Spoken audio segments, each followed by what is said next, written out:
20년 동안 대화를 연구한 대화의 고수.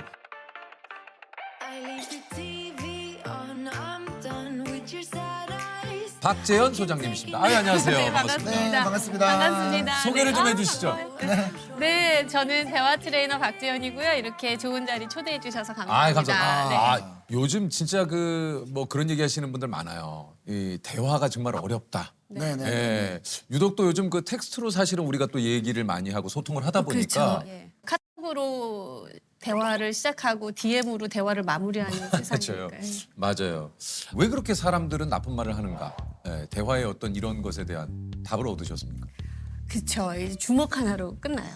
주먹 하나. 주먹으로 우리가 왜 대화에 실패하는지가 끝나는데 예, 예. 이게 우리 두뇌거든요. 네, 네. 근데 사실 우리가 이 상태에서는 누구나 대화를 잘 할 수 있어요. 왜냐면은 이 상태에서는 두 가지 능력이 있거든요. 첫 번째가 뭐냐면은 예를 들어 우리 세호님이 저쪽에서 울고 있는 거예요. 그러면은 선택해 보세요. 1번, 2번 중에 1번. 세호가 슬퍼 보인다. 2번. 세호가 행복해 보인다. 1번이죠. 그렇죠. 네. 너무 쉽죠. 네, 너무 쉽죠. 이게 상대를 공감하는 거잖아요. 이 능력이 있어요. 두 번째, 어떻게 하시겠어요? 재성님은 이제 울고 있는 세호님을 보면서 물어보겠죠. 세호야 왜 그렇죠. 그러니? 무슨 일이니? 무슨 일이니? 휴지도 갖다 주고 그렇죠, 그렇죠. 뭐 눈물도 닦아줄 수 그렇죠, 있겠죠. 그렇죠, 위로도 그렇죠. 해주고 네. 이게 문제 해결 능력이에요. 어. 그러니까 공감하고 문제를 해결할 수 있는 능력이 이때는 다 있는데 사람이 항상 이렇게만 살 수 없어요. 왜 그러냐면 화가 나고 아. 불안해지고 우울해지면은 그렇죠. 네. 이게 뚜껑이 열려요. 아. 우리가 흔히 나 뚜껑 열렸어 이러잖아요. 그렇죠, 그 그렇죠. 뚜껑이 이렇게 열려요. 근데 열리면 이 두 가지 능력도 잠시 사라져요. 아하. 자동적으로 무의식적으로 말하고 행동하게 만드는데 어. 이때가 대화를 실패하는 이유가 6가지로 나와요. 무의식으로 말하고 행동하게 만든다. 너 문제 있는 거 알아? 뭐 이런 거예요. 첫 번째가 판단. 너가 잘하고 있다고 생각해? 이렇게밖에 못하겠어? 뭐 이런 정말, 식으로. 정말 기분 나쁜데요. 그렇죠. 기분 나쁘죠. 네. 두 번째가 비난. 너 누구 닮아서 그러냐? 우리 집에 너 같은 애가 없다? 뭐 이런 거예요. 세 번째는 강요. 똑바로 해라. 좋은 말 할 때. 뭐 이런 거예요. 그리고 더 나가면 맞고 할래? 그냥 할래? 뭐 이렇게도 어허. 나오잖아요. 네 번째가 비교예요. 누구 집 애들은 이렇게 하고 있는데 너. 세호야, 네 친구들 한번 봐라. 아. 너 같은 애 있니 없니? 뭐 이런 거예요. 다섯 번째가 당연시해요. 개그맨 몇 년 차세요? 뭐 이런 거예요. 이런 거 기본 아니에요? 뭐 이런 거. 톤 자체가 너무 기분 몇 년 차세요? 아, 그러니까. 너 몇 학년이야? 뭐 이런 거예요. 너 5학년이면은 나 때는 뭐 했는 줄 알아? 뭐 이런 거죠. 마지막에 합리화인데 기분 나빠하지 마. 다 너 위해서 하는 말이야. 어우. 이거 연구하신 거 맞네. 기분 나쁜 거 6단 콤보 맞으니까 네, 와 네, 이거 네. 와. 그래서 한 사람이 이렇게 돼서 6가지의 패턴으로 쏟아내기 시작하면 이 사람이 이 상태였다가도 이렇게 돼요. 그래서 둘 다 서로가 서로에 대한 판단과 비난을 주고받게 되면 우리는 이때가 이제 갈등 상황이다라고 얘기를 하죠. 인간은 자기가 상처받으면 상처를 주고 싶어 해요. 그러니까. 왜 그러냐면 너가 그 말을 나한테 던졌어? 나 상처받았는데 지금 고통스러운데 이 고통이 어떤지 너도 한번 경험해봐라는 생각으로 돌아서 그러니까요. 왜 그럴까요? 그러니까 참. 뭐 예를 들어 팀장님이 자기 매니저한테 김 매니저 일을 할 때는 말이야 조금 생각을 하면서 해. 생각을 하긴 하는 거지 뭐 이렇게 물어보면 이 매니저 분도 그 말이 기분이 나쁘고 자신에게 모멸감을 느끼잖아요. 너무 열받잖아요. 그러니까 팀장님이면 다예요? 시간 지나면 다 되는 팀장? 뭐 이렇게 얘기할 수 있는 거예요. 그러면 이때부터는 대화가 시간 지나면 다 되는 팀장. 네. 오. 이제 그러면 이때부터는 어떻게 대화가 흘러가냐면 이기고 지는 문제가 되는 거예요. 그렇죠, 그렇죠. 누가 이기나 어디 한번 보자. 그러면은 만약에 그렇게 약간 좀 무례한 상사가 그렇게 얘기하면 어떻게 좀 대화를 이끌어 나가면 이건 좀 좋습니까? 참아야 됩니까? 참아야 되는 거죠? 넌 회사가 놀이터냐? 때려쳐라 그냥 때려쳐. 요즘 것들은 아주 그게 틀려 먹었어. 대표님은 제가 만만하시죠? 너 지금 나한테 소리 지른 거야?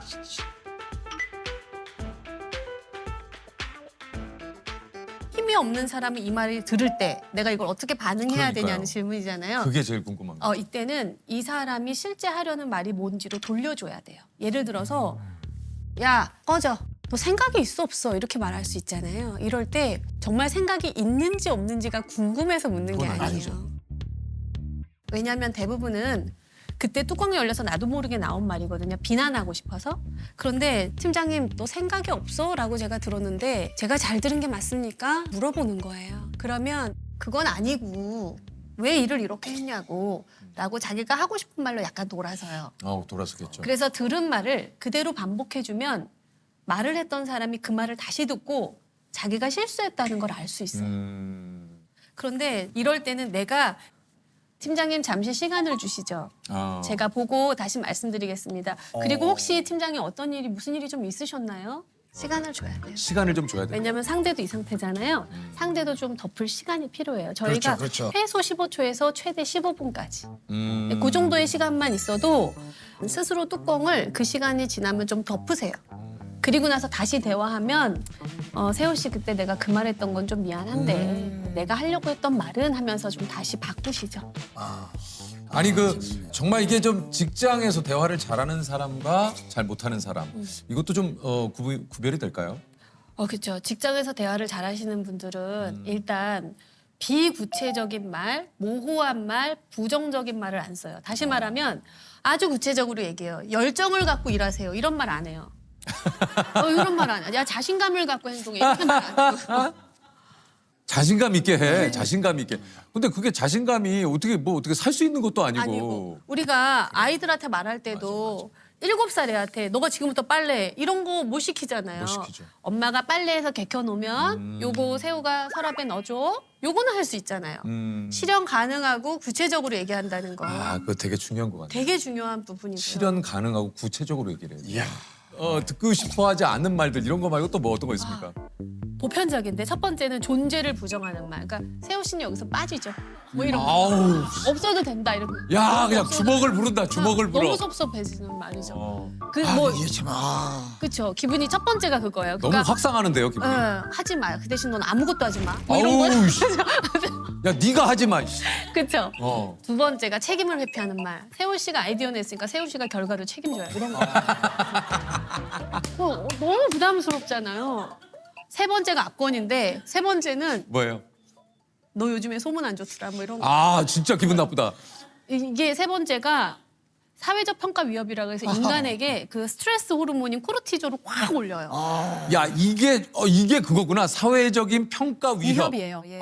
이거 좋다. 이거 외워놔야겠다. 사회적인 평가 위협. 예전에 한 팀장님이 중역이 자기를 방에 불러가지고는 6개월 됐는데 이 팀에 온 지 자기 밑으로 한 60명의 팀원이 있는데 김 팀장 오고 나서 조직 문화가 개판이라는 말이 들려. 6개월 만에? 네, 이렇게 한 거예요. 그 60명 중에 누가 그런 말을 했는지 모르잖아요. 그러니까 다 모르죠. 싫어지더래요.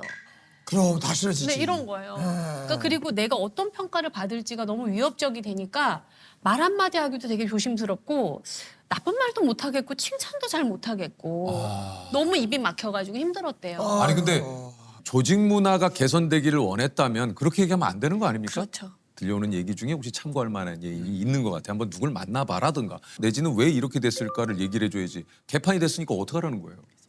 참 제 대화를 잘하시네요. 아니 너무 열받잖아요. 맞아요. 그렇게 얘기했었어야 되는 거예요. 김 팀장, 내가 조직 문화가 염려가 그렇지. 되는데 우리가 좀 더 친밀하게 그렇죠. 그리고 화합하기 위해서는 우리 김 팀장이 최소한 각 팀의 우리 부서장들한테는 만나서 어떻게 된 일인지 뭐가 부족한지를 좀 들어봐. 들어봐.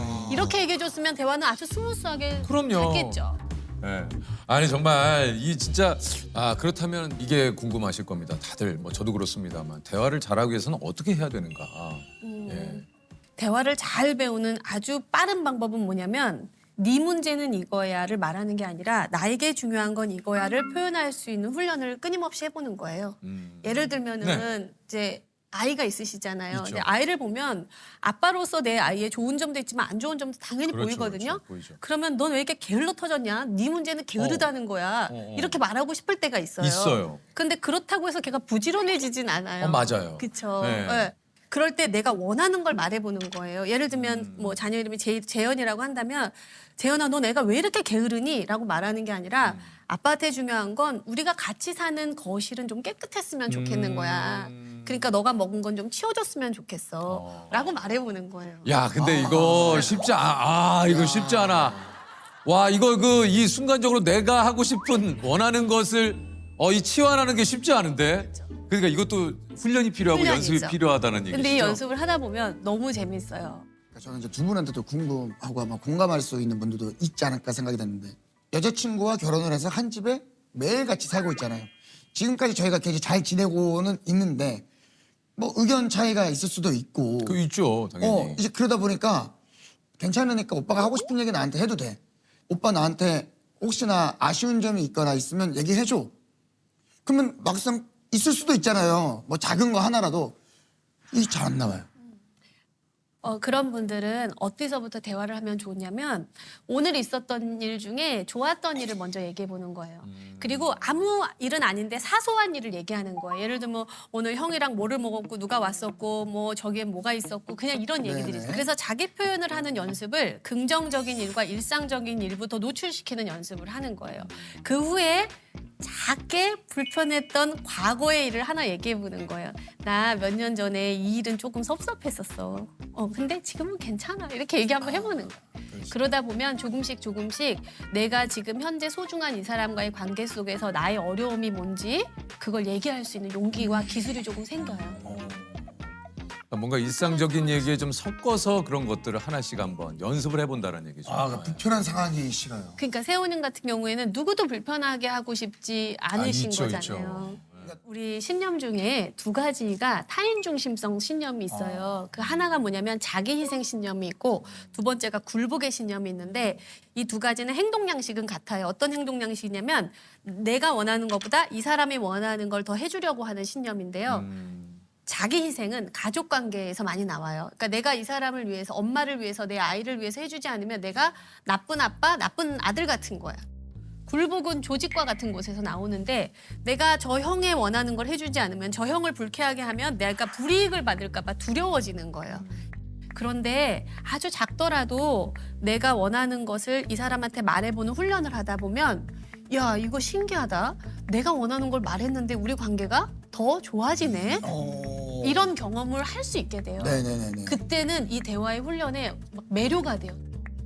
이 미안하다는 말을 잘하는 사람들은 정말 정신이 건강한 사람들이에요. 그러니까요, 맞아요. 그건 근데 맞습니다. 이제 미안하다고 얘기할 때 두 결이에요. 한 결은 세호야 미안해. 근데 내가 그때 왜 그랬냐면 너도 알지 하면서 변명으로 빠지시는 분들이 있고 어떤 분은 재성님 정말 미안해요. 그때 제 행동으로 재성님의 마음이 힘드셨을 것 같아서 제가 다음엔 좀 다르게 행동해 보겠습니다.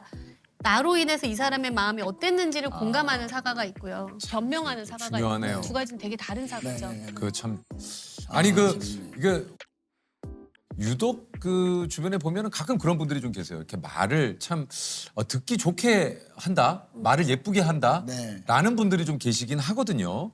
행복한 사람들의 말 습관이 있다고 그래요. 행복한 사람들은요, 일단 우리 인지, 생각을 우리가 인지라고 얘기하잖아요. 자신의 인지를 조절하는 전략이 굉장히 긍정적이에요. 그러니까 쉽게 말하면 어려운 일을 경험해도 괜찮아, 우리 방법이 있을 거야. 그래. 이런 희망을 주는 말을 잘하고 가다가 이제 길을 넘어지면 아이씨 오늘 재수 없네 뭐 이렇게 말하시는 분도 계시지만 야 오늘 액땜했다. 오늘 요 정도 다치기를 다행이다. 이렇게 말하시는 분들도 계시잖아요. 있죠. 그러니까 자신의 어떤 상실이나 아픔의 사건을 긍정적으로 재처리하는 능력이 좋은 분들, 이 훈련이 되신 분들은 대화를 되게 잘해요. 그러니까 이게 좀 행복한 사람들의 말 습관에 대해서 좀 여쭤보기도 했지만 반대로 행복하지 않은 분들의 말 습관도 좀 있습니까? 있죠. 우선은 가장 큰 특징이 뭐였냐면 해석의 왜곡성이 아주 높아요. 예를 들어서 재성님께서 소장님 오늘 뵈서 반가워요라고 인사를 해주셨잖아요. 그러면 저는 그거를 이분이 나를 만나서 반가워하시는구나라고 해석하잖아요. 그렇죠. 그런데 뭐지? 반갑지도 않으면서 왜 저러지? 그러니까. 뭘 시키려고 저러지? 질 잘하려고 저러나? 뭐 나보러 지금 뭐 긴장 풀으라는 거야? 뭐 이렇게 생각할 수 있잖아요. 맞아요. 네.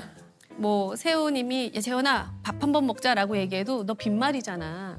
너 나한테 관심 없잖아. 너 뜨거워서 있어, 변했잖아. 뭐 이렇게 해석을 하는 거예요. 그러니까. 근데 말씀하신 대로 인사를 하나 건넸는데 이런 식으로 돌아오면 사실 만나기 쉽지 않을 것 같아요. 그렇죠. 그러니까 피할 것 같아요. 그렇죠. 그러니까 뭔가 좀 이렇게 상대방의 호의를 이제 공격적으로 좀 받는. 왜 그러냐면 불신의 신념이에요. 그러니까 나는 아무도 믿을 수가 없어예요. 그러니까 만약에 재성님이 저한테 커피 한 잔을 사주셔도 이걸 왜 사줬지? 아무 이유 없이 사줄 리가 없는데 이걸 사주고 날 뭘 이용하려고 하지라는 생각의 왜곡성, 해석의 왜곡성으로 돌입이 되면 감사합니다라는 말까지 가기에 시간의 거리가 좀 오래 걸리는 거예요.